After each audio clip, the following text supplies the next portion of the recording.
Hi friends, ഞാനിന്ന് നിങ്ങളുമായിട്ട് share ചെയ്യാൻ പോകുന്നത് എല്ലാ വീട്ടമ്മമാർക്കും വളരെ യൂസ്ഫുള്ളായ നല്ല നല്ല ടിപ്സുകളുമായിട്ടാണ്.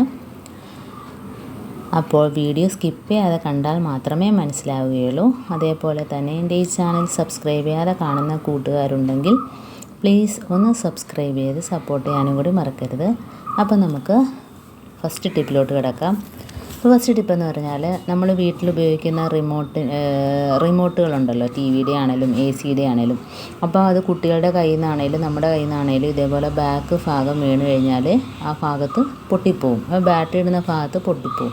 അപ്പോൾ ഇതേപോലെ എന്തെങ്കിലും സെല്ലോ ടേപ്പ് എന്തെങ്കിലും ഉണ്ടെങ്കിൽ ഇതേപോലെ ഒരു കഷ്ണം വെച്ച് ഒന്ന് ഒട്ടിച്ചു കൊടുത്താൽ മതി. അപ്പോൾ നമ്മുടെ കയ്യിൽ നിന്ന് വീണാൽ തന്നെയും ആ ഭാഗം പൊട്ടത്തുമില്ല, പെട്ടെന്ന് തുറന്നു പോകത്തുമില്ല.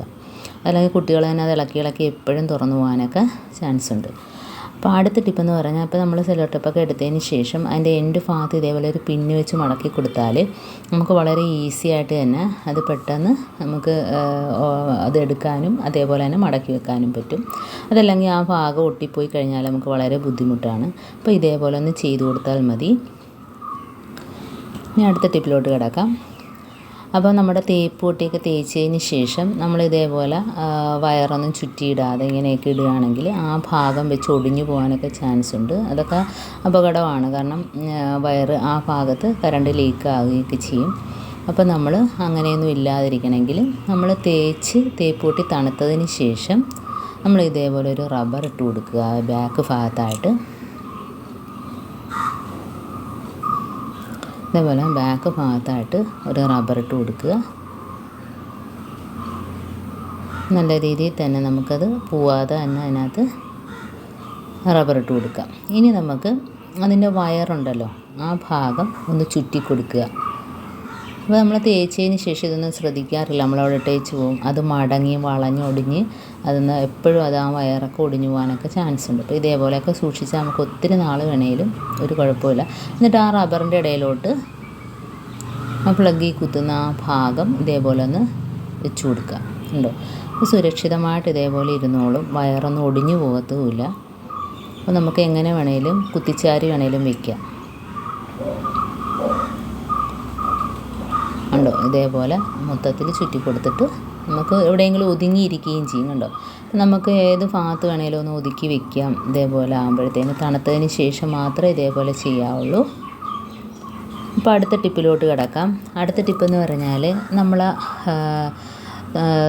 ചിലന്തി വലയൊക്കെ കട്ടിൻ്റെ അടിയിലാണേലും അലമാരയുടെ അടിയിലാണേലും പുറത്താണേലൊക്കെ അടിച്ചെടുക്കാൻ പാടാം. അപ്പം നമ്മൾ ഇതേപോലെ ഒരു വൈപ്പർ ഉണ്ടെങ്കിൽ അതിനകത്ത് ഇതേപോലെ 2 സോക്സ് കയറ്റി കൊടുക്കുക. ഇപ്പോൾ സോക്സ് നമ്മൾ ഉപയോഗം കഴിഞ്ഞിട്ട് വെറുതെ കളയുന്ന എന്തിനാണ്, അപ്പോൾ ഇങ്ങനെയൊക്കെ ചെയ്ത് കൊടുത്താൽ മതി. ഇപ്പോൾ 2 ഭാഗത്തായിട്ട് 2 സോക്സ് എടുത്തിട്ട് കൊടുക്കുക. എന്നിട്ട് നമുക്ക് അത് ലൂസാണെങ്കിൽ 2 റബ്ബറും കൂടെ ഇട്ട് കൊടുക്കുക.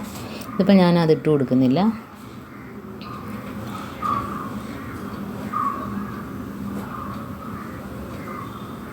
ഇനി ഇതിനകത്തോട്ട് നമുക്ക് അത് 2 ഭാഗത്തും കയറ്റി കൊടുത്തതിന് ശേഷം വേണമെങ്കിൽ റബ്ബർ ഇട്ട് കൊടുക്കുക, അതല്ലെങ്കിൽ കെട്ടി വെച്ച് കൊടുക്കുക. എന്നിട്ട് നമ്മൾ ഇതിനകത്ത് ഞാനൊന്നും നനയ്ക്കുകയൊന്നും ചെയ്യുന്നില്ല, ഡെറ്റോളോ ഒന്നും തന്നെ മുക്കുന്നില്ല. കാരണം നല്ല പൊടിയുള്ളതുകൊണ്ട് നമുക്ക് പെട്ടെന്ന് തന്നെ ഇതേപോലെ കട്ടിൻ്റെ അടിഭാഗത്തൊക്കെ കണ്ടോ തുടച്ചെടുക്കാം. അതല്ല നമ്മൾ ചൂല് വെച്ചാണ് ഇതൊക്കെ ചെയ്യുന്നതെങ്കിൽ ആ പൊടി ഫുള്ളായിട്ട് അവിടെയൊക്കെ പറന്നിട്ട് നമ്മളത് തൂക്കാനും നിൽക്കണം.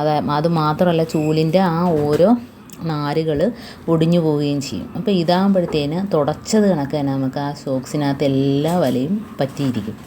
എന്നിട്ട് നമുക്ക് ഇതേപോലെ അടിഭാഗത്തും ഇതേപോലെ തുടച്ചെടുക്കുക. അപ്പോൾ എത്ര വേണേലും അതിനകത്ത് പറ്റിയിരിക്കും കേട്ടോ. അപ്പോൾ ചൂല് കണക്ക് നമ്മൾ ചെയ്യുന്ന കണക്കല്ല ഇത്. നമുക്ക് വളരെ ഈസി ആയിട്ട് തന്നെ ഇതേപോലെ അലമാരയുടെ അടിയിലാണേലും അലമാരയുടെ മുകളിലാണേലും നമുക്ക് ഇതേപോലെ തുടച്ചെടുക്കാം. ഉണ്ടോ? അത് മൊത്തം പറ്റിയിട്ടുണ്ട്. അപ്പോൾ ഇതേപോലെ നമുക്ക് എല്ലാ ഭാഗവും ഇതേപോലെ ചെയ്തെടുക്കാം.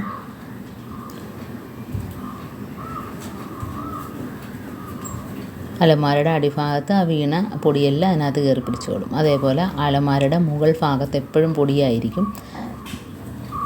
അതുകൊണ്ടാണ് ഞാൻ സോക്സ് നനയ്ക്കാത്തത്. കാരണം നനച്ച് കഴിഞ്ഞാൽ നമുക്ക് ഇതെല്ലാം കഴിഞ്ഞതിന് ശേഷം വേണമെങ്കിൽ സോക്സ് ഡെറ്റോളിൻ്റെ വെള്ളത്തിൽ നനച്ചിട്ടോ അതല്ലെങ്കിൽ ബേക്കിംഗ് പൗഡറിൻ്റെ വെള്ളത്തിൽ നനച്ചിട്ടൊക്കെ ഇതേപോലെ തുടച്ചെടുക്കാവുന്നതാണ്. അപ്പോൾ അത് ഒരുപാട് പൊടിയും ചിലന്തിയുടെ ഇതൊക്കെ ഉള്ളത് കൊണ്ടാണ് ഞാൻ നനയ്ക്കാത്തത്. അപ്പോൾ ഇത് നമുക്ക് മൊത്തം പൊടി അതിനകത്തോട്ട് ആയി കിട്ടിയിട്ടുണ്ട്. അതേപോലെ നമ്മുടെ സ്ലാബിൻ്റെ മുകളിലൊക്കെ കണ്ടോ. അപ്പോൾ നമുക്ക് വളരെ ഈസി ആയിട്ട് തന്നെ എല്ലാം ക്ലിയറായിട്ട് വന്നിട്ടുണ്ട് കണ്ടോ. ഇനി നമുക്ക് ഇതേപോലെ ഒന്ന് ഊരിയിട്ട് കഴുകിയെടുക്കാനൊക്കെ നല്ല എളുപ്പമാണ്. അപ്പോൾ ഇതേപോലെ വൈപ്പറൊക്കെ ഉണ്ടെങ്കിൽ, അതേപോലെ പഴയ സോക്സൊക്കെ ഉണ്ടെങ്കിൽ ഇതേപോലെ ചെയ്യാം. അപ്പോൾ എൻ്റെ ഈ ടിപ്സുകളെല്ലാം നിങ്ങൾക്ക് ഇഷ്ടമായെന്ന് വിചാരിക്കുന്നു. ഈ ടിപ്സിൽ ഏതെങ്കിലും ഒന്ന് നിങ്ങൾക്ക് യൂസ്ഫുള്ളായിട്ട് തോന്നുകയാണെങ്കിൽ ഒന്ന് ലൈക്ക് ചെയ്യാനും കമൻറ്റ് ചെയ്യാനും സബ്സ്ക്രൈബ് ചെയ്യാനും മറക്കരുത്. അതേപോലെ തന്നെ ബെല്ലൈക്കൻ എനേബിൾ ചെയ്യാനും മറക്കരുത്. എന്നാൽ മാത്രമേ ഞാനിടുന്ന ഓരോ വീഡിയോസും നിങ്ങളുടെ മുമ്പിൽ നോട്ടിഫിക്കേഷനായി എത്തുകയുള്ളൂ. അപ്പോൾ ഇനിയും നല്ല നല്ല ടിപ്സുകളുമായിട്ട് വീണ്ടും കാണാം. അതുവരേക്കും താങ്ക്സ് ഫോർ വാച്ചിങ്.